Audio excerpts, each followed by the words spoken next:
All right, problem 1285. Or 1283. Which of those two compounds will evaporate faster at 25 degrees Celsius? Butanol or diethyl ether? Well, butanol, 1, 2, 3, 4, OH, or diethyl ether, 1, 2, O, 1, 2, right? 1, 2.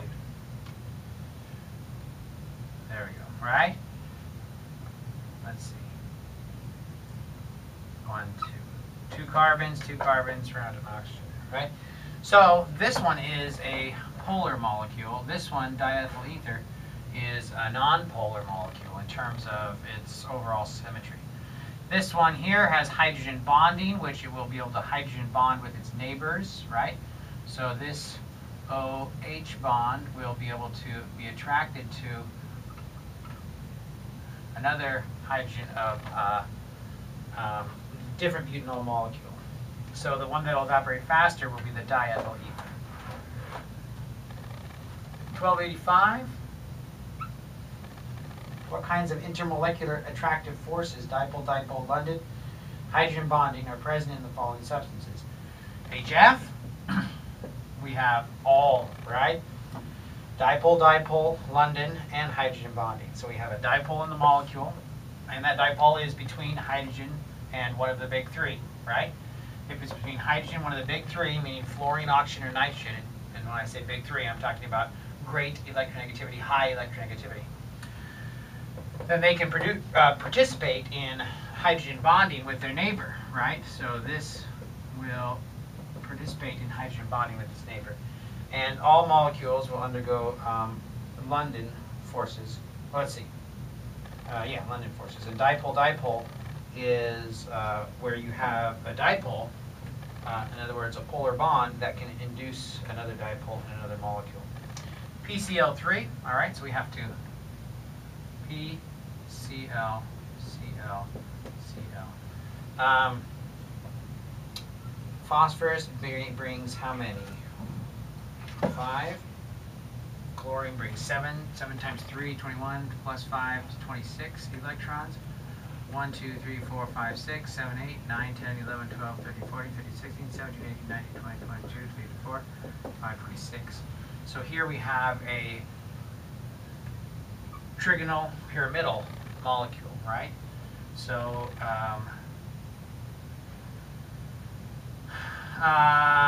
it's going to be polar, and we're going to be able to have induced, what do we have? Dipole-dipole and London forces, but not hydrogen bonding. All right, so let's look at 1283. 1283, 1284, London forces and dipole-dipole. But not, because we have a polar bond here, but not hydrogen bonding. All right, the next one, SF6, SF2, 3, 4, 5, and then one in the back, 6, right? So, 1, 2, 6 times 7, 42, plus 6, 48 electrons. 1, 2, 3, 4, 5, 6, 7, 8. 8 times 6 times 8 is 48. So there's not going to be any lone pairs on there. This is a nonpolar molecule, sulfur hexafluoride, nonpolar. There's not going to be any dipole that's going to interact with another molecule because it's the shape is all symmetrical. Therefore, we're just going to get London forces. Sulfur dioxide, SO2. 6 times 3, 18. 1, 2, 3, 4, 5, 6, 7, 8, 9, 10, 11, 12, 13, 14, 15, 16, 17, 18. All right, and then looks like these electrons are going to want to come in here and come in there to give this a 1, 2, 3, 4, 5, 6. No formal charge. So we have a molecule that's bent, and this angle here is going to be 120 degrees. So we're not going to have any hydrogen bonding, but we're going to have a dipole-dipole. We're going to have London forces, right? So 1285, let's verify there. London forces and dipole-dipole on T. All right, 1287. Consider the compound chloroform. 1287.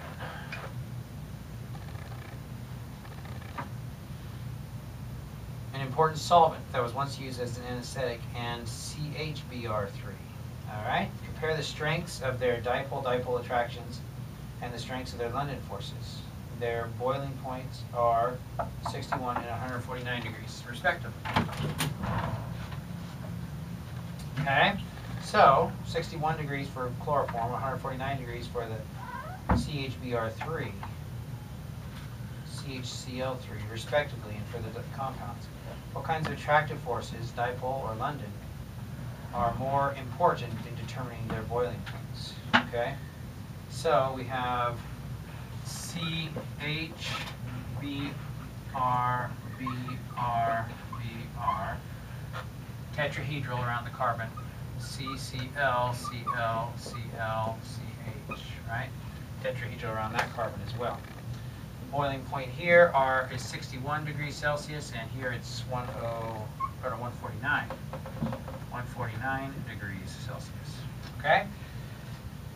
So for these compounds, what kinds of attractive forces, dipole-dipole or London, are more important in determining their boiling points? Justify your answer. Well, the dipole-dipole attraction would depend on the polarity of the bonds. And the question is, which bond is more polar, the carbon-chlorine bond or the carbon-bromine bond? And chlorine is higher up, so therefore we would expect this to have a higher, a stronger dipole, right? And it would induce a stronger dipole in its neighboring molecule. Therefore, we would expect this one to have a stronger dipole-dipole. But if it had a stronger dipole-dipole, then it would require more energy to make it, is this boil or melt? Boil, right? Boiling point, yeah. That's the temperature it needs to boil. But this one has a higher temperature. So why is that? It's not the dipole because this one has a stronger dipole. It must be the fact that bromines are much larger atoms, and because they're much larger atoms, so chlorines are relatively smaller. And the larger the atom, the more the electrons can be induced dipole, which is London forces, right? So neighboring bromine molecules, when they come in with their electron density, you can have a little bit of interaction here. So that is going to be the London forces.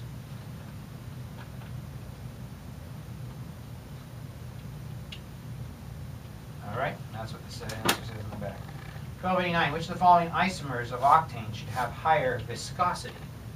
Viscosity, okay? So, in other words, again, the molecules are going to hold on to each other stronger. There's going to be higher amount of interaction between them. Higher viscosity. So we have just two isomers here. And the one with the longer chain is going to have the higher viscosity. The shorter chain, there's just a decreased chance, less actual surface area interaction, therefore a decreased chance. Which of the following isomers of octane should have a higher viscosity? We'll say the straight chain one, 1289. Yeah. Okay.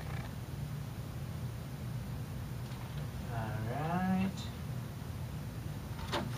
1291. Which should have the higher boiling point? Ethanol, found in alcohol beverage, or ethane thiol, a foul-smelling liquid found in urine of rabbits that have feasted on cabbage. Okay, 2 carbons and a OH group, or 2 carbons and an SH group, right? So, which one would be expected to have a higher boiling point? Which one would hold tighter to its neighboring molecules? Well, this is a dipole here. This is a dipole here. This is going to have a stronger dipole because oxygen is higher in electronegativity. But we can also talk about hydrogen bondings, right? This is a special kind of dipole-dipole interaction, hydrogen bonding. This one can undergo hydrogen bonding, whereas this one here, that's not really considered hydrogen bonding when you have the sulfur, all right? Sometimes you can think about that hydrogen as coming off, and it can be to a degree, but with the big 3, that's when you really talk about hydrogen bonding. So this one should have the higher, which should have the higher boiling point. This one should have the higher boiling point. 1289, that was 1291.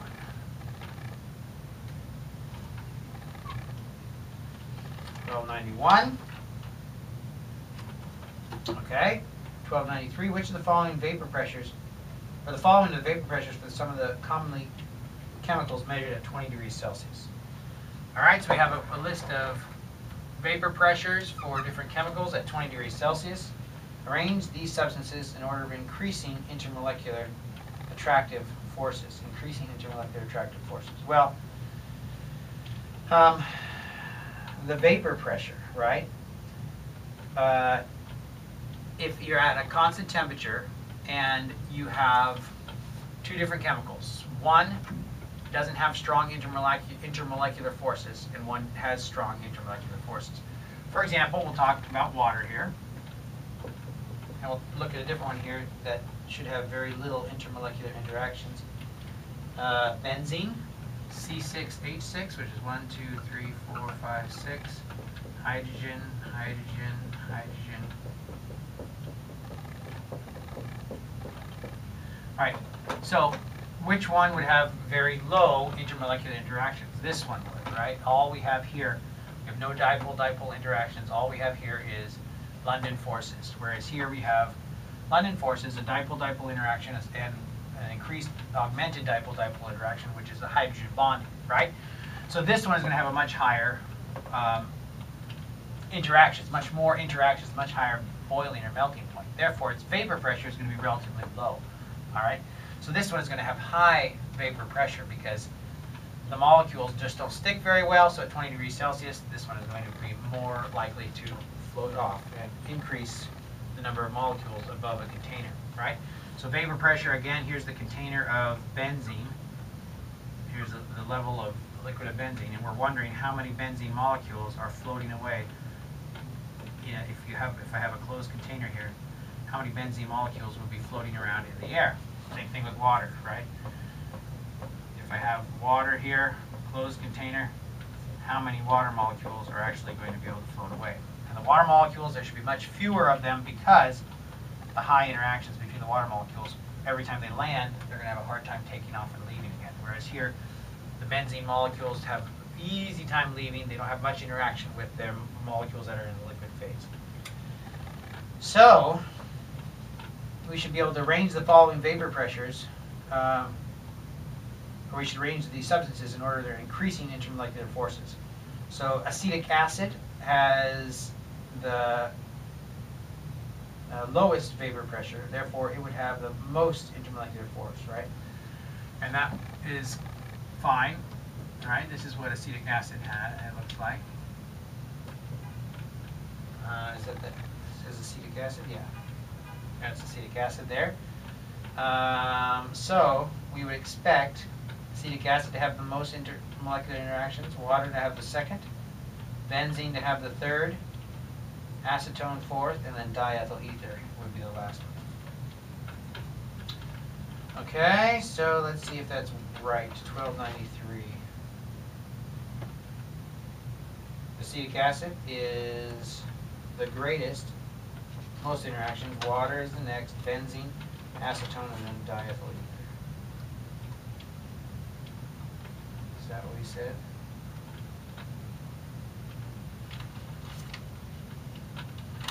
Acetone, yeah. All right, good. 1295.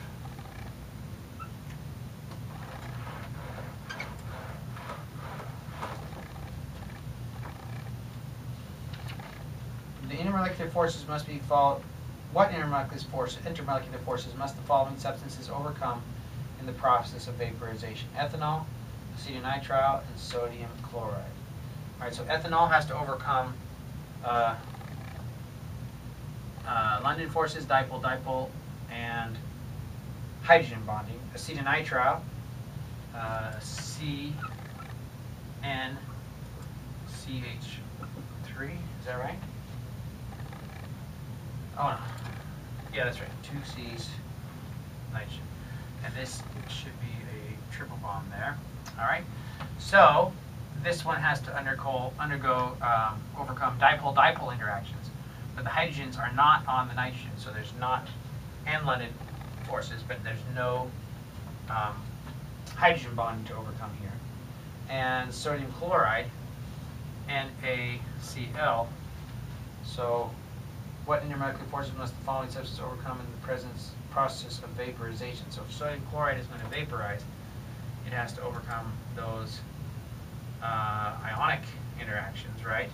Not hydrogen bonding, but it's ionic interactions. So 1295,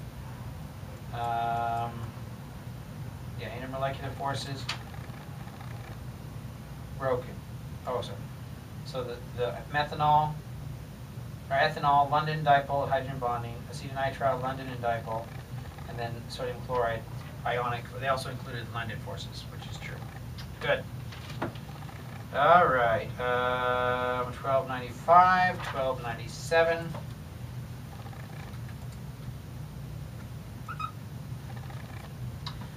The molar heat of vaporization of water at 25 degrees Celsius is 43.9 kilojoules per mole. That's the molar heat of vaporization, right? How many kilojoules of heat would be required to vaporize 125 milliliters of water?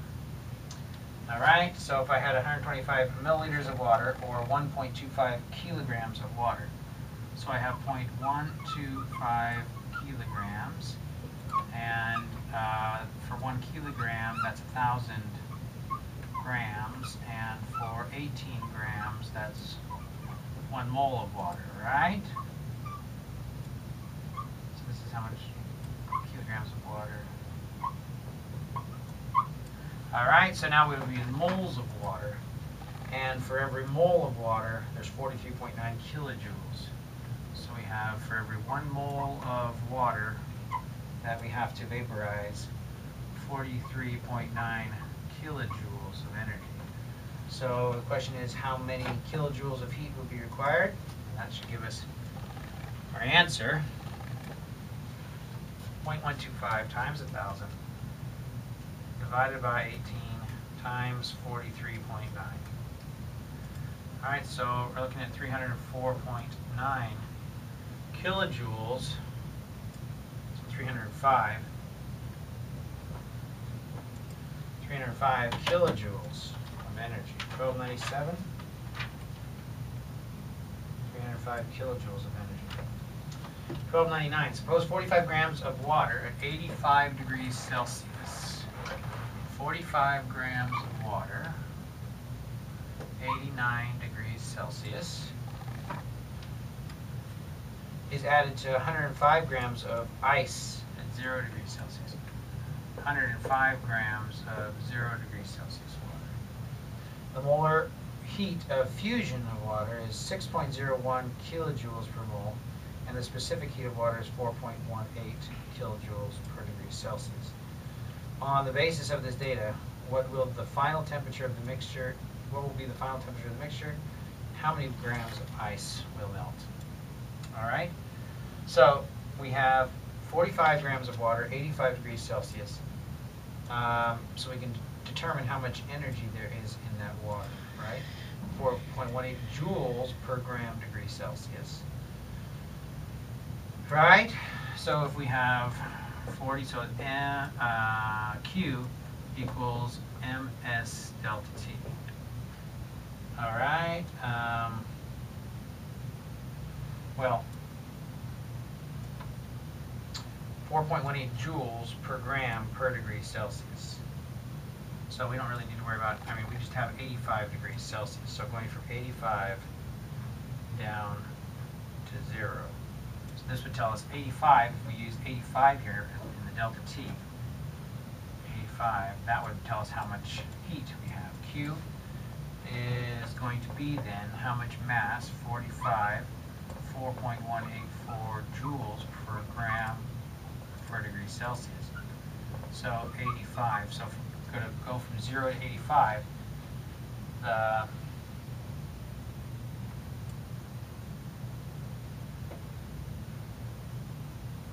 that's how much energy we'll be able to take advantage of, right?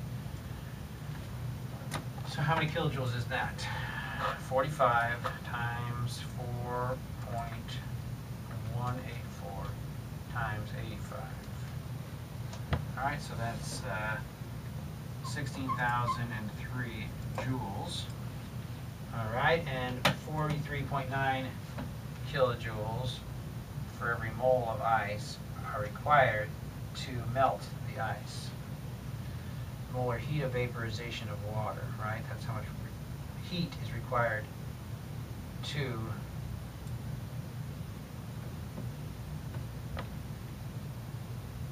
molar heat of vaporization is how many kilojoules heat were required to vaporize. Oh no, sorry, we're looking at 499.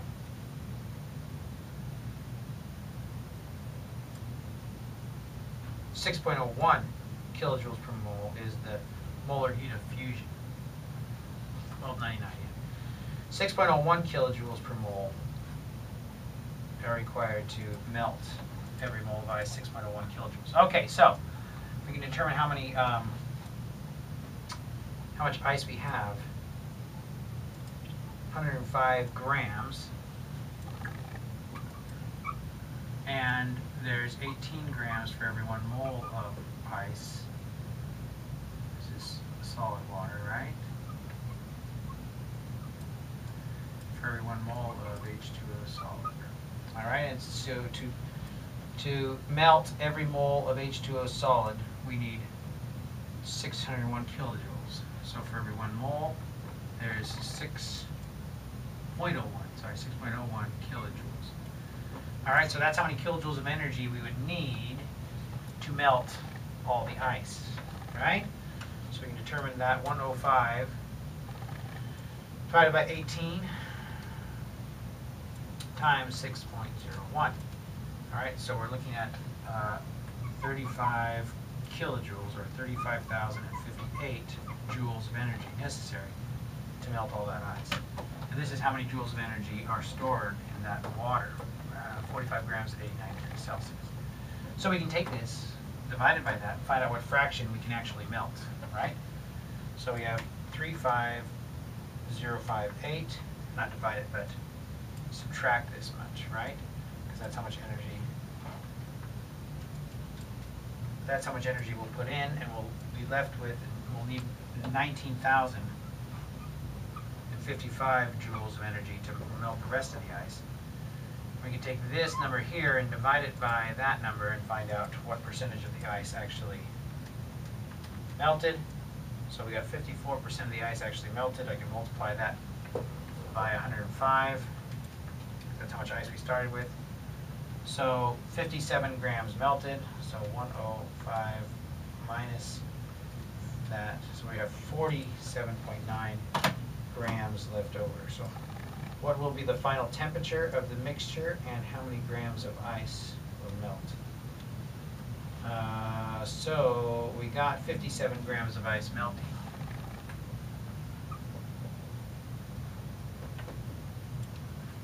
Grams of ice melting, and there's still going to be ice left in the water. So the temperature of the water will be 0 degrees Celsius, right? Or slightly above 0. Okay, so let's look at 499. Final temperature will be 0 degrees Celsius, and then 47.9 grams of ice will melt. What's that? Oh, water must melt. 47.9. I thought I got, let's see.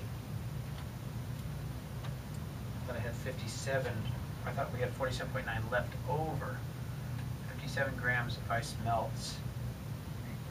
Let's see. So this represents all the energy required to melt all the ice. And this is how much energy we have. This would be how much energy we would have left.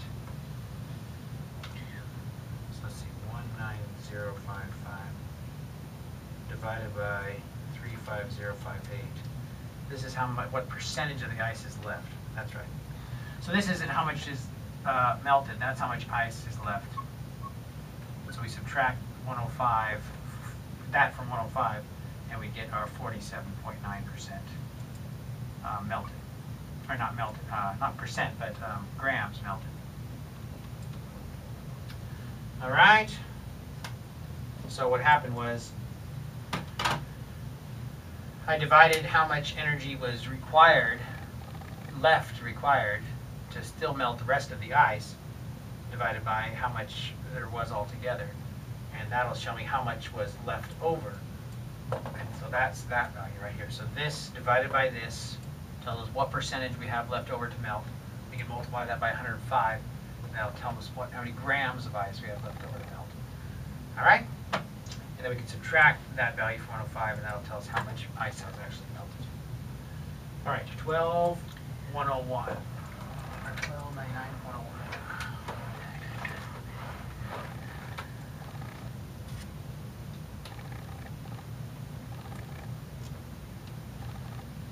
Mercury is used in barometers since it's such a low vapor pressure. The heat of vaporization of mercury is 59.2 kilojoules per mole, and its normal boiling point is 629.9 Kelvin. What is the vapor pressure of mercury at 298.2? All right, so the heat of vaporization of mercury, 59.2 kilojoules per mole. Its normal boiling point is 629.9.